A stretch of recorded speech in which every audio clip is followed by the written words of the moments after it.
தந்தி தொலைக்காட்சி நேயர்களுக்கு வணக்கம். நல்லதை சொல்வோம், நல்லதை செய்வோம், நல்லதே நடக்கும். இன்று 29/10/2023 ஞாயிற்றுக்கிழமை அஸ்வதி நட்சத்திரம் காலை 7:06 வரை, பிறகு பரணி நட்சத்திரம். இன்றைக்கு நான் உங்களுக்கு சொல்ல இருக்கிற நல்ல கருத்து, பொதுவாக ஒவ்வொருத்தரும் வாழ்க்கையில் பிறருக்கு உதவுறதாக இருக்கணுமா. அதனால தான் என்னுடைய நண்பர், என்னோட ஒரு பள்ளி தோழர் ஒருத்தர் தன்னுடைய 2 பிள்ளைகளையும் வளர்க்குற போது என்ன சொன்னார், அந்த காலத்திலே நான் செய்த நல்ல காரியம் அப்படின்னு எழுதி ஒரு நோட்டு போட்டு கொடுத்தாரு. அந்த நோட்டில் தினந்தோறும் ஏதாவது ஒரு நல்ல காரியம் நீ செஞ்சுருக்கணும், அதை நீ அதில் எழுதணும்னாரு. இப்போ சாதாரணமாக நல்ல காரியம்னா என்னென்னா, அவங்களுடைய தாத்தா வீட்டில் இருந்தாங்க. அந்த தாத்தாவை கையை பிடிச்சி கூட்டிகிட்டு போய் ஒரு இடத்துல கொண்டுட்டு போய் சொன்னார்னா கூட்டிகிட்டு போய் விடுறது, இது ஒரு நல்ல காரியம். அது மாதிரி வீதியில் கிடக்கிற ஒரு முள்ளு கல் கிடந்துச்சு அப்படின்னா அதை தூக்கி ஒரு ஓரமாக போடுறது.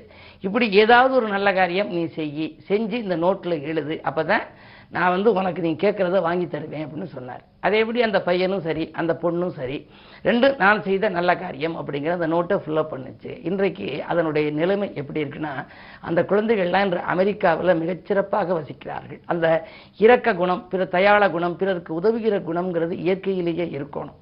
பொதுவாக அந்த காலத்தில் கடையேழு வள்ளல்கள்னு சொல்லி பாரி, ஓரி, குமணன் இப்படிலாம் இருந்தாங்க. அந்த வள்ளல்களை பற்றி ஒரு பாடல் உண்டு. அதாவது, படரும் கொடியின் துயர் போக்க பரம்பின் பாரி தேர் தந்தான். அந்த பாரி என்ன பண்ணார்னா, முல்லைக்கொடி வாடுதேன்னு சொல்லி தன்னுடைய தேரையை கொடுத்தாராம். படரும் கொடியின் துயர் போக்க பரம்பின் பாரி தேர் தந்தான், நடன மயிலின் குளிர் போக்க நல்லோன் பேகன் முன்வந்தான். தாய் என சொன்ன புலவனுக்கே தலைதர குமணனும் சம்மதித்தான், வாயிலில் கதறிய பசுவினிற்கே வாரிசி சோழன் சாகடித்தான்.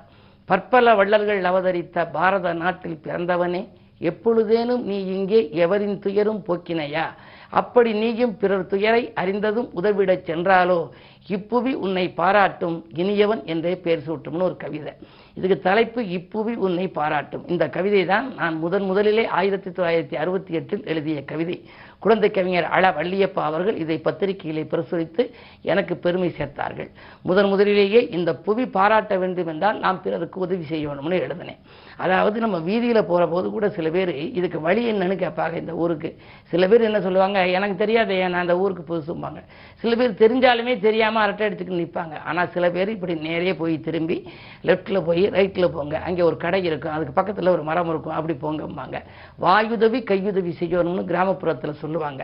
அப்படி நாம் பிறருக்கு உதவி செய்ய வேண்டும், பிறருக்கு உதவிகரமாக வாழணும். அப்போ பசு இருக்கு, அதனுடைய பால் பிறருக்கு உதவுது. அது மாதிரி எல்லாமே இயற்கையெல்லாம் பார்த்தீங்கன்னா, இயற்கை தனக்கு எதுவுமே வச்சுக்காது, பிறருக்காகத்தான் உதவி செய்யுது. ஆகையினாலே வாழ்க்கையில் நம்ம மற்றவர்கள் மனதிலே இடம் பிடிக்க வேண்டும் என்று சொன்னால் ஒரு நாளைக்கு ஒரு நல்ல காரியமாவது நம்ம செய்யணும். அந்த மாதிரி செய்கிறதுக்கு இப்போ உங்களுடைய குழந்தைகளை நீங்கள் அப்படி உருவாக்குங்க. உங்களுடைய குழந்தைகளுக்கு நீங்கள் ஏதாவது ஒரு பொருள் கேட்குது அப்படின்னா, இந்த ஒரு வாட்ச் வேணும், செயின் வேணும் அப்படின்னா நல்லா வாங்கி தரேன், நீ ஆனால் நல்ல காரியங்கள் செய்யணும். ஒவ்வொரு நாளும் ஏதாவது ஒரு நல்ல காரியம் செய்யி, நான் செய்த நல்ல காரியம்னு அந்த டைரியில் எழுதி நீ காட்டு அப்படின்னு சொல்லணுமா.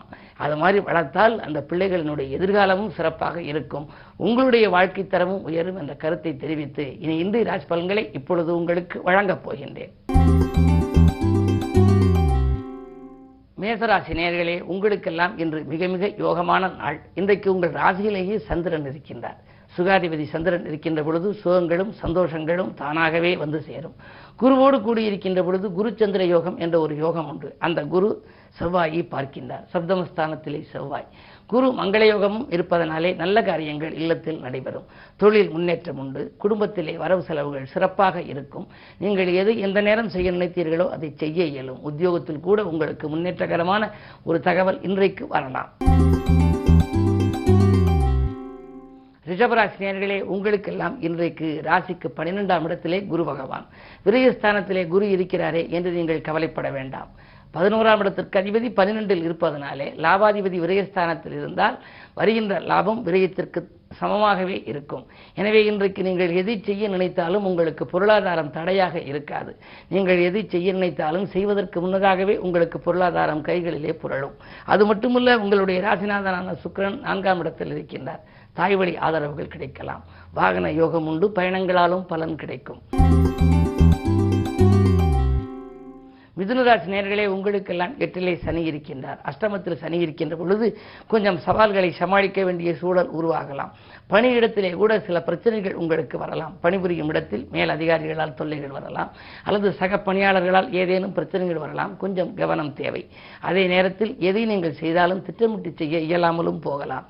இருந்தாலும் கூட இன்றைக்கு ஞாயிற்றுக்கிழமை அருகில் இருக்கும் சிவாலயம் சென்று சிவபெருமானை வழிபடுவது நல்லது. கடகராசி நேயர்களே, உங்களுக்கெல்லாம் 7லே சனி இருக்கிறார். கண்டகச்சனியின் ஆதிக்கம். கண்டகச்சனி என்று சொன்னால் நீங்கள் பயந்து விட வேண்டாம். ஆரோக்கிய தொல்லைகள் ஏற்படலாம், ஒரு சில காரியங்களில் தடைகள் ஏற்படலாம். இருந்தாலும் கூட உங்களுடைய ராசிநாதன் குருவோடு கூடி இருக்கின்றார். எனவே நினைத்தது நிறைவேறும், நிகழ்கால தேவைகள் பூர்த்தியாகும், மகிழ்ச்சியான தகவல் இல்லத்திலே வந்து சேரும்.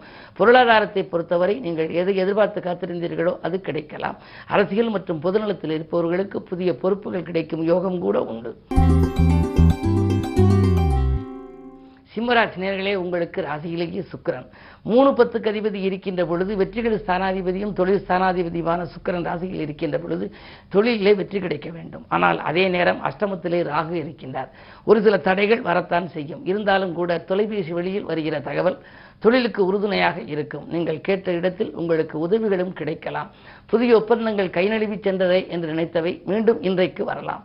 இன்றைக்கு நீங்கள் எதை செய்தாலும் மாலை நேரத்திற்கு மேல் செய்வது நல்லது. கன்னிராசி நேயர்களே, உங்களுக்கு இன்று சந்திராஷ்டமம். எது செய்தாலும் சிந்தித்து செய்ய வேண்டும், யோசித்து செய்ய வேண்டும், இறை நாமங்களை வாசித்து செய்ய வேண்டும், இறைவனை பூசித்து செய்ய வேண்டும். அப்படி இருந்தாலும் கூட வழிபாட்டு மூலமே உங்களுக்கு வளர்ச்சி ஏற்பட்டாலும் கூட மன நிம்மதி குறைவாகவே இருக்கும். ஜென்மத்திலே கேது இருக்கின்றார். எனவே ஜென்மத்தில் கேது இருப்பதால் அருகில் இருப்பவர்களின் ஆதரவும் குறையலாம். அதே நேரத்தில் உங்களுக்கு அலுவலக பணியிலும் தொல்லைகள் வரலாம். எது இருந்தாலும் இன்றைக்கு நீங்கள் நிதானத்தை கடைபிடிக்க வேண்டும், அமைதியை கடைபிடிக்க வேண்டும். 1க்கு 10 முறை யோசித்து செய்தால் இன்றைய நாள் உங்களுக்கு இனிய நாளாக அமையும். துலாம் ராசி நேயர்களே, உங்களுக்கு ராசியிலேயே சூரியன் இருக்கிறார், நீச்சம் பெற்றிருக்கிறார். லாபாதிபதி நீச்சம் பெற்று தனாதிபதியோடு இருக்கின்ற பொழுது லாபம் விரயமும் சமமாகவே இருக்கும். எதை எந்த நேரம் நீங்கள் செய்ய நினைத்தீர்களோ அதை செய்வதற்கு உறுதியாக பொருளாதாரம் வந்து சேரும். அதே நேரத்திலே ஆரோக்கியத்தில் கொஞ்சம் அக்கறை உங்களுக்கு தேவை. உஷ்ணாதிக்க நோய்களுக்கு ஆட்பட நேரிடும். குறு பார்வை இருப்பதால் கடைசி நேரத்தில் காரியங்கள் கைகூடிவிடும் என்றாலும் கூட அது கைகூடும் வரை மன நிம்மதி குறைவாகவே இருக்கும். அதிகார பதவியில் உள்ளவர்களின் அறிமுகம் உங்களுக்கு கிடைக்கலாம். அதன் மூலமாக மாலை நேரத்திலே ஒரு நல்ல காரியம் நடைபெறும்.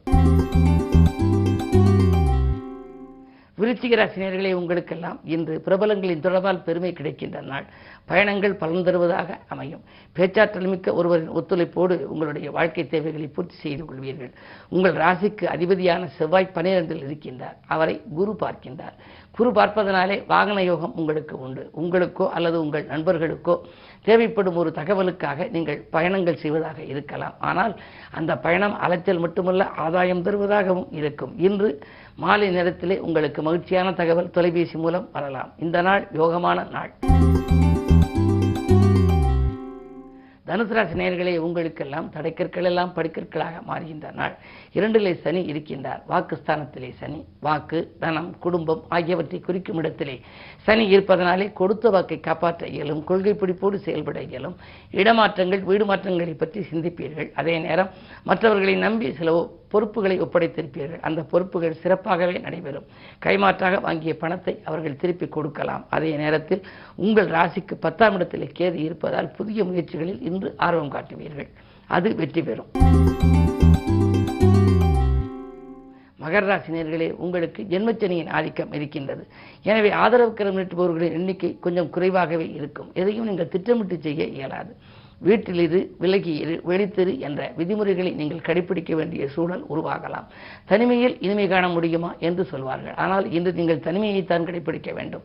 அருகில் இருப்பவர்களின் அனுசரிப்பு கொஞ்சம் குறைவாக இருக்கும் காரணத்தினாலே நண்பர்களும் உங்களுக்கு பகையாக மாறுவார். சனியின் ஆதிக்கம் மேலோங்கி இருக்கிறது. எனவே இன்று நீங்கள் ஞாயிற்றுக்கிழமை என்பதனாலே அருகில் இருக்கும் ஆலயம் சென்று சனி பகவானையும் வழிபடுவது நல்லது. கும்பராசி நேயர்களே, உங்களுக்கெல்லாம் ராசிநாதன் 12ல் இருக்கிறார். 12ஆம் இடம் என்பது பயணஸ்தானம். 12ல் சனி இருக்கின்ற பொழுது பயணங்கள் அதிகரிக்கும். அயல்நாட்டில் உள்ள நல்ல நிறுவனங்களிலிருந்தும் அழைப்புகள் வரலாம். அயல்நாட்டில் உள்ள நண்பர்களின் ஆதரவும் உங்களுக்கு கிடைத்த தொழில் ரீதியான ஒரு முயற்சிக்கு வித்திடுவதாகவும் இருக்கலாம். அதே நேரத்தில் 2லே ராகு. 2இல் ராகு இருந்தால் திரண்ட செல்வம் வரும் என்பார்கள். எனவே வரவேண்டிய பாக்கியங்கள் உங்களுக்கு வசூலாகலாம். அலைபேசி வழியில் வருகின்ற தகவல் ஆதரவு தருவதாக கூட இருக்கலாம். ராசிக்கு 7லே சுக்கிரன் இருப்பதால் ஆடை ஆபரண சேர்க்கை உண்டு. மீனராசினியர்களே, உங்களுக்கு இன்று மிகச்சிறந்த நாள். ஜென்மத்திலே ராகு, 2லே குரு. எனவே வெளிவட்டார பழக்க வழக்கம் விரிவடையும். வேலைப்படுவால் சில தடுமாற்றங்களை நேற்று நீங்கள் சந்தித்திருக்கலாம். அது இன்று குறையும். அதே நேரத்தில் தொழில் கூட்டாளிகள் உங்கள் வருமானம் உயர வழிவகுத்து கொடுப்பார்கள். உத்தியோகத்தில் கூட உங்களுக்கு சில இடமாற்றங்கள் நீங்கள் கேட்ட இடத்திற்கு மாறுதல் தரக்கூடிய விதத்தில் அமையும். அதே நேரத்திலே 6லே சுக்கிரன் இருக்கின்றார். 8க்கு அதிபதி 6ல் இருப்பதனாலே விபரீத ராஜயோகம் என்ற ஒரு யோகம் உண்டு. எனவே திட்டமிடாது நீங்கள் செய்யும் காரியங்களில் கூட உங்களுக்கு வெற்றி கிடைக்கலாம். இதில் இவ்வளவு லாபம் கிடைக்குமா என்று நினைத்து ஏதேனும் ஒரு புது முயற்சியில் ஈடுபட்டால் அளவு கடந்த லாபம் கிடைக்கக்கூடிய அளவுக்கு அந்த செயல் வரலாம். எனவே இந்த நாள் உங்களுக்கு திருப்தியான நாள் தான், யோகமான நாள். இன்று ஞாயிற்றுக்கிழமை. ஜென்மத்திலே ராகு இருக்கிறார். அருகில் இருக்கும் சிவாலயம் சென்று ராகு கேதுக்களை நீங்கள் ராகுகால நேரத்திலே வழிபட்டு வந்தால் மேலும் நன்மைகளை வரவழைத்துக் கொள்ள இயலும். மேலும் விவரங்கள் அறிய தினத்தந்தி படியுங்கள்.